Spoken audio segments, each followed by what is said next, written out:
Okay, welcome to Google Classroom How To.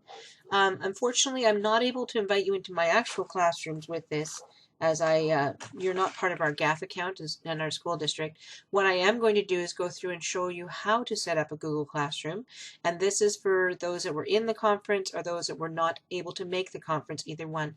So I'm going to just start from here. So you're going to go to you're going to go to classroom.google.com, and mine already opened up all my classrooms here, so you can see some of the things that are going on. Up here by your name, on the side will be a plus sign, so you're going to press on the plus sign, and we're going to create a class. You can also join other classes, so if you choose to join another class, you'll be joining either as a student going in there. So when you go to join class, you can join other teachers' classes as a student, or they can invite you in as a teacher, and I'll show you how to do that in just a few moments here. So I'm going to create my class, Google Demo Classroom. Okay, I can put this section and the subject in here as well, and I'm going to press create, and that'll bring us in and set up our classroom for us. And what will open for us at this point is a window, and this is the actual classroom, and let's walk through what this window is going to look like. On the side here you have your classroom main menu. When I click this brings up my menu bar of all the classrooms that I have here. I have my classroom, my calendar, my work that I need to be looking at, and different things that are outstanding. All the different classrooms that are here. Down below here are the classrooms that I'm enrolled in, and then at the bottom are my archive classes and my settings. Okay. Under settings, if you're going to be joining as a student in any other classroom, or you're joining into another teacher's classroom as a teacher, I recommend that you may want to take off the send email notifications. You may even want to take that off for your students as well. Every time there's any kind of interaction in the classroom, you will get an email notification. So if you're into somebody else's classroom and you're just watching what's happening with it, you're going to get an email for everything that's happening. And I know I've had teachers come back and say, how do I get out of your classroom for all of the emails? So that's how you do that. So just go back to here, back to settings. I'm going to go back to our classroom we were just in and go to here. So that's the first part. The next thing we come to in the middle here is this is where our name of our classroom is right here. If you decide you want to change this, you have to go back to here and actually bring it up into where you're actually going to here to classes, and you'd have to go up and click it on here and actually, sorry, just a second, classes, and you're going to go to here to edit, and that's where you can actually change the name of the classroom if you choose to do so. We're not going to do that today because this is where we're going to keep it as here. Okay, underneath it displays who the teachers are all listed in here. Okay, up here is your email address or whatever account this you're logged in here with. Here you can select your theme, so it automatically puts a photo up there for you. You can go through the gallery and choose your own photo, or you can upload a photo if you want to do that from anywhere you want to put it on there with as well. So that's the top part of the classroom. The middle part has three sections. There's the stream, and this is the stream part right here, which we're going to go through in a few moments. There's your listing of students, right? And this is where you're going to invite your students into the classroom. This is the class code you will give them. And you can actually, if you decide that, if you have one group of students you've got in and somebody's given out the code to somebody else and you don't want other students in or whatever the reason may be with that, you can actually go through and you can reset this code. All the students that have joined will still be in at that point. It's not going to be a problem. It's just a new code you're going to give out to it with it. You can change that students can post and comment. Students can only comment and only teachers can post and comment. This is really up to you and how you're going to run your classroom with this. And really it's about talking with your students about good digital citizenship. And if you're finding that there are students that are not demonstrating good digital citizenship and are posting constantly with it, when we come up to here to actions, which we cannot see right now because it's grayed out and we don't have any students, under actions you can mute a student. So if you have a student who's doing a lot of comments or just isn't following the rules in the classroom, you can mute him on the classroom, him or her in the classroom. Okay, you can include this class in Guardian email summaries. So when you actually go through to the actual students when they're invited in here, when they're here, what you can do is you can actually go through and add parents or guardians in, and they will actually get an email summary of what's been going on in your class. And I believe it's a weekly summary that they received, or anytime that you have assignments posted up, they'll get a summary of what's happening in the classroom as well. Under the About section, usually what I put in here is I put what room number we're in. I will, it automatically goes to the Google.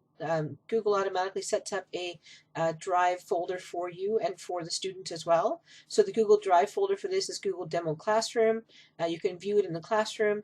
Under About here, what I do is I put all of my extra parts in here. So if I'm doing a class, let's say on Infotech, and one of my students is really interested in an aspect of animation that we're not studying, but I know of some really great videos, I will put the extra videos in here for them, so they're always able to go back and go find them.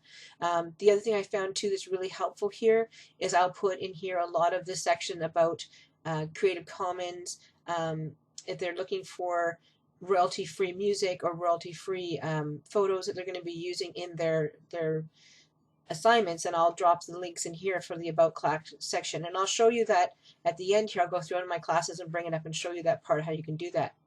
Invite teachers.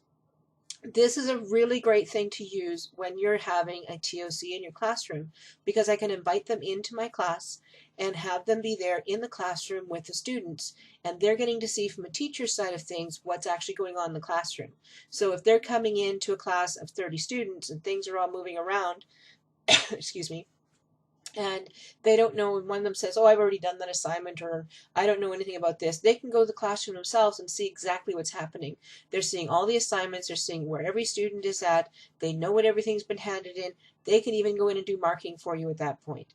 So I highly recommend using this with it. What I usually do is I usually have my librarian or one of the others teachers in school who are one of the GAF specialists that will be on there with it. So if somebody comes in and needs a hand, they can also go into the classroom. So usually for me, it's my Learning Commons teacher or the teacher librarian who will also be invited into the classroom to be able to help with that as well. So that's kind of that part of it, right? We'll go back here to the stream. In the stream, how this basically works is the newest post goes on the top.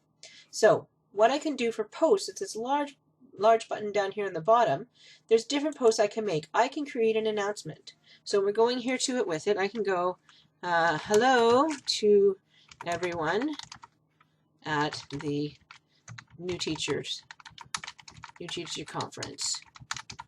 Welcome to your Google Classroom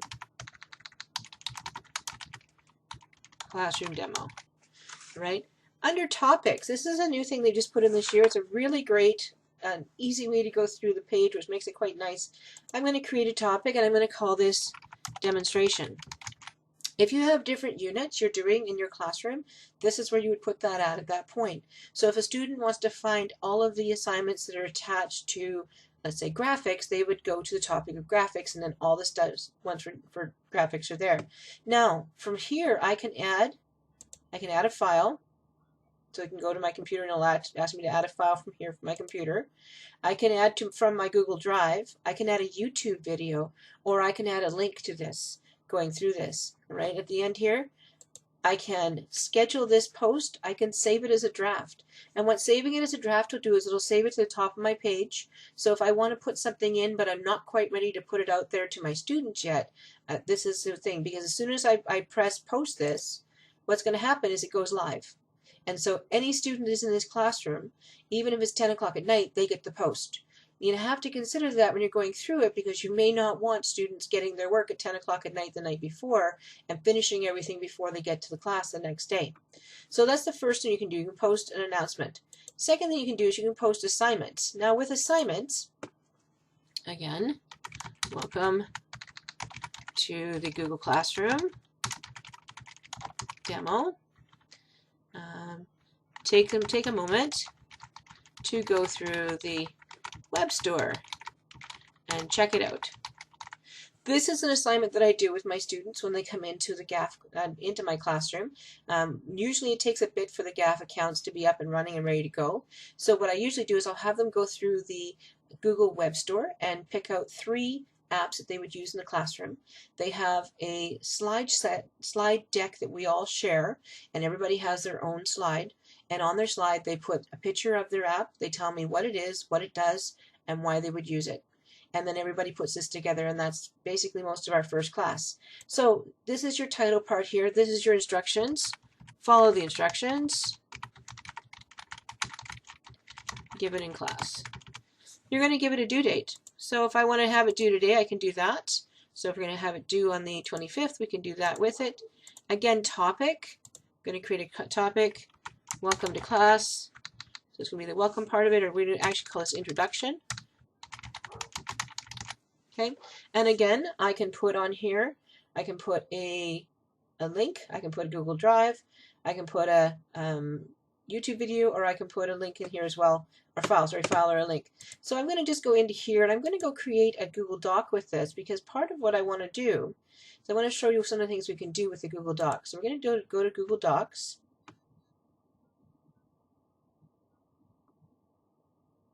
And I'm going to create a Google Doc.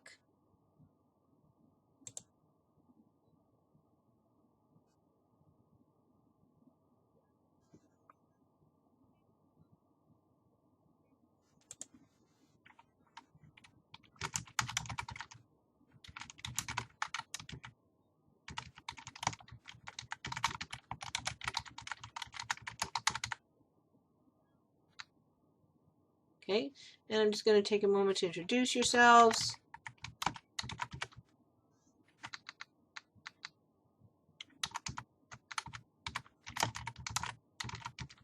Cells while we set up. Okay, and I'm going to home. I'm going to fix that one up here. Okay, and it's going to be called welcome. All right, so back here to my Google demo. Okay, so here's my introduction. Now I want to add a Google Doc onto here. Okay, so I can go to my Google Doc here at the drive, and what will happen is, this is my recent one, so it'll come up with this. Okay, and I'm going to add this to here. Now, there's many different ways you can add it with it. You can have the students just view the file. So all they're going to do is just be able to read it. They won't be able to edit anything on it. They won't be able to add anything. They can edit the file. What it means with that, if you put it to edit file, that means it's like sitting at a table, throwing a piece of chart paper in the middle, handing everybody a pen, and they all get to write on it at the same time. Everybody's going to be writing on this at the same time. So you want to make sure that you're walking through. For me, I do a lot of pre-work around digital citizenship, about not erasing other people's work, and what it is to share with things when they're online. And the last one you can do is make a copy for each student. And again, they're sitting around the table, and instead of doing one piece of paper, each one of them gets their own piece of paper. And so what will happen is, when I go to assign this with the students, it'll actually come back to me already assigned on their assignment. So I'm going to assign it, making a copy for each student for this one. And I'm going to assign it. And so what will happen is, now you can see on my stream here, here's my announcement, and here is my introduction. Welcome, going through here with it. So as we're going through the stream, what will happen is, the announcements you will know because they won't show anything here on the side.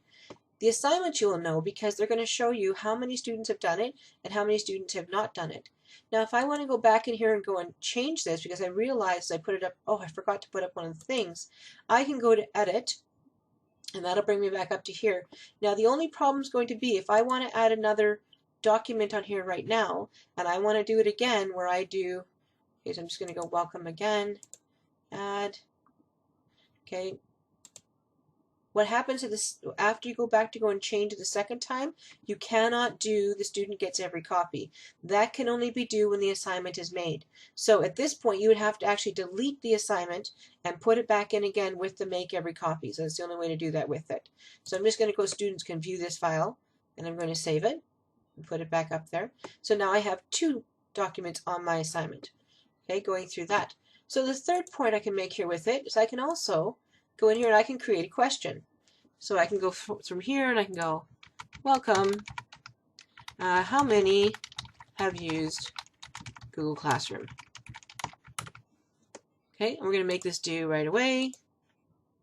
And you can use this with all kinds of things when you're making it with it. This is going to be, again, introduction, short answer, multiple choice, yes, actually, yeah, we're going to go yes or no. Yes, no. Okay. We can choose if the students want to see the class summary or not when we're going through it. Again, you can add different links of files onto this, and you can also schedule it or save the draft for later. I'm going to ask the question, and what's going to happen now? How many have used Google Classroom? And then the students can answer yes or no. And when they go to actually do so if we click on this to go and have a look at this, it'll actually come up here with the answers here with it. So let's go back to here. Okay, so you can also create the question as well on here, where you could also use this like as a quiz kind of idea, using it with Google Forms. And I'm going to show you a little bit more of that going on later on in the lesson, a bit more about how you can use Google Forms in the slides. So that's kind of how you post the questions with that. You can also reuse a post. So if you have a post that you use on a regular basis, you can just reuse it. You can click on it and reuse it and repost it again. So now, as you can see on the side here, what's happened is we start to fill our stream in. On our little first notification box up here, it shows us what's due on Saturday. We can see what's due for all of them, what due for all, and here's all of our assignments that are up here right now with it. So we can go back with that. So I'm going to go back here to click off with that. So again, go back here to view all. And what will happen is you have two areas here with this. One is to review, and that shows you the assignments that you have to review yet, and one is the ones you have reviewed. So once you've gone through and you've marked your assignments, you can actually mark it as reviewed, and it'll actually move to your reviewed section, so you know that those assignments have already been marked and already gone through that. So you're able to kind of catch up with that and where you're going at. And it'll actually, you can show it for all the different classes you have there with it. You can go all classes or just the class you want to go to there. So let's go back and we'll just click back to Google Classroom here. Okay, the other part I was telling you about was topics. Now, part of the great part of topics is you can see as we get going, your stream can get very large very quickly. So if I have a student that's joined 2 weeks into the class, it can be a little daunting for them to have to sit down and go through, okay, where is that at? Instead, they can do is just click on demonstration, and it'll bring them right up to whatever's the topic for demonstration. So that's the great part with the topics on the side here. You can also show your deleted items if you choose to going through with that. Okay. The last thing I want to show you in here is this little question mark down here at the bottom. This goes through what's new, which is a great thing to go through and check it out with it. Send feedback. If you're coming across something that you would use a lot and you're thinking, hey, this is something Google needs to hear, send your feedback to them. It is something that they do recognize, they do read it. Part of the thing is that, you know, they've only been going for, I think it's like a year and a half with Google Classroom. So it's not been, it's still in development, it's still working through. There's always things that are going to come up that you kind of go, well, why wouldn't they do this? That's where topics came from this year, which was great to see it entered in there. And it would definitely help for some other things with it. So go with that. If you don't know where something is, or you're really stuck, or you just can't find anybody else to give you a hand, ask a question. Somebody will answer you. They're really great for that. And the last, of course, is get help. So there's some areas there to submitting and going through with that. So that's the basics of Google Classroom and how you set it up, and how you would go through from there. If you have any questions, please feel free to email me or reach me through Twitter. Either one, kind of reach out to me that way, and I'm happy to help you out.